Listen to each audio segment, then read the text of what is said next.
جی شاہ جی.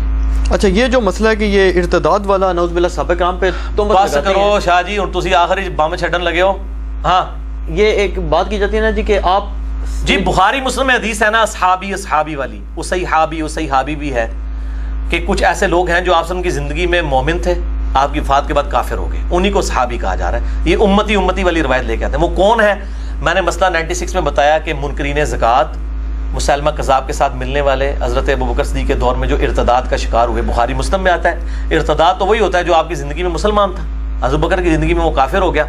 یہ وہ لوگ ہوں گے. شیعہ کی تکفیر کی یہ بھی بتائی باقی جو ہے نا وہ ہاں تکفیر کا معاملہ یہ ہے میرے بھائی جی, تکفیر کا معاملہ جو ہے نا یہ مسئلہ بڑا ایک ڈیفرنٹ ہو جاتا ہے. اس طرح اینالوجیز بنانی شروع کر دینا اگر ہم, تو معاملات بڑے بگڑ جائیں گے. مثال کے طور پر صحیح مسلم میں حدیث ہے علی سے صرف محبت رکھے گا مومن, علی سے بغض رکھے گا صرف منافق. اب اس حدیث کے تحت جن جن لوگوں نے حضرت علی کو تکلیفیں دی ہیں ان کے اوپر ہم منافقت کا فتویٰ کیا لگانا شروع کر دیں گے؟ بھئی ان کو تعویل کی غلطی لگی ہے.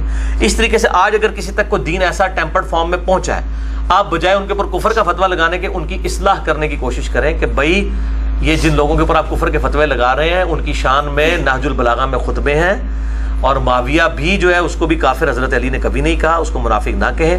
آپ ان کی اصلاح کرنے کی کوشش کریں. ان تک بات یہی پہنچی ہوئی ہے. صحابہ کی تکفیر تو چھوٹا مسئلہ ہے, اس سے بڑا مسئلہ تو توحید کا ہے, وہ اس کے اندر مبتلا ہے.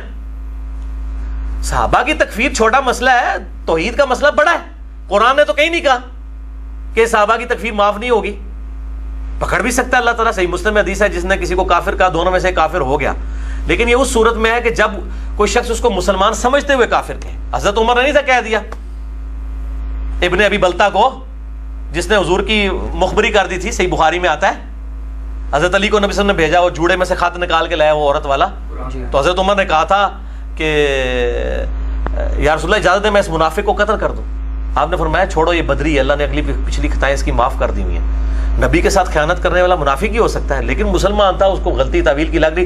حضرت عمر کو بھی آپ سے نے یہ نہیں کہا کہ تم توبہ کرو, تم نے ایک مومن کو منافق ہے. ان کو پتا تھا, انہوں نے اپنی تعویل کے مطابق صحیح. اس طریقے سے اگر کسی میں ہے, ہم تو لعنت بیچتے ہیں اس شخص کے اوپر جو ابو بکر, عمر اور عثمان کو کافر کہتا ہے, نعوذ باللہ من ذالک کے کسی صحابی کو اوپر. لیکن مسئلہ ہے کہ جس کو یہ کینسر لگ گیا ہوا ہے اس کا علاج کس نے کرنا ہے؟ سعودی عرب کے ریال لے کے اپنے مولویوں کا تو علاج نہیں کر رہے ہیں, ان کے اوپر فتوے لگا رہے ہیں. اور یہ بھی توصیف راشدی کلپ چڑھا رہا ہے وہ یاسر الحبیب کے. یاسر الحبیب وہ رافضی ہے جس کو ایران والے کافر کہتے ہیں, پاکستان کے شیعہ کافر کہتے ہیں. رافضی وہ تو امام خمینی کو کافر کہتا ہے یاسر الحبیب, اور اس کے کلپ عربی والے چڑھا کے جواب دے رہا ہے سنی عوام دیکھو شیعہ کیا کر رہے ہیں.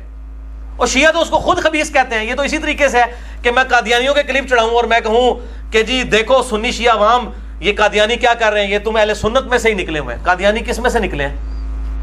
غلام قادیانی کون تھا؟ جو بندیوں اور اہل حدیثوں کا شاگرد تھا, سنی تھا نا, شیعہ میں سے تو نہیں نکلا, سنیوں میں سے نکلا ہے نا. تو کیا جب سنی اس سے اعلان برات کر چکے ہیں, قادیانیوں کا وبال اس پہ ڈالا جا سکتا ہے؟ یاسر الحبیب خبیث جو وہ بیٹھا ہوا ہے عرب ملکوں کے اندر, اور وہ تقریریں کر کے تو سیدہ عائشہ کے بارے میں بکواس کرتا ہے, اور قنوت نازلہ پڑھ رہا ہوتا ہے ابو بکر کے اوپر, عمر کے اوپر. ان کی یہ باتیں بتاتے ہیں. ان کو یہ پوچھو اللہ کے بندو, ان کے اوپر جو لعنت کر رہے ہو تم اپنا ٹائم ضائع کر رہے ہو.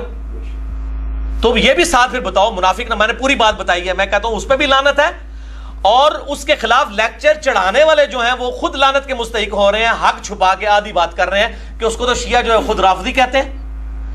سعودی عرب میں اپنا ایران میں پابندی ہے اس شخص کو, ایران سے اس کو ملک سے نکالا گیا اسی خبیثت کے بعد. اور خامنائی صاحب نے فتویٰ دیا ہے باقاعدہ اس کے خلاف کہ یہ خبیث کا ہم سے کوئی تعلق نہیں ہے. ٹھیک ہے نا جی.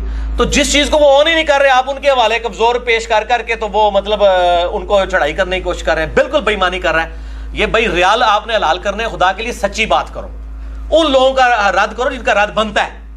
ٹھیک ہے نا جی. یہ کس کو اور پھر آپ نے جواب دینا ہے, وہ عربی میں کلپ ہے نا, تو عربی میں جواب دو, آگے عربی میں جواب دینا پتہ لگے. اردو میں کلپ دکھا کے وہ جواب دے رہا ہے. ٹھیک ہے نا جی. تو اس طریقے سے یہ معاملات کر رہے ہیں, تو ان کو مطلب شرم و حیا کرنی چاہیے. تو اس طریقے سے نہیں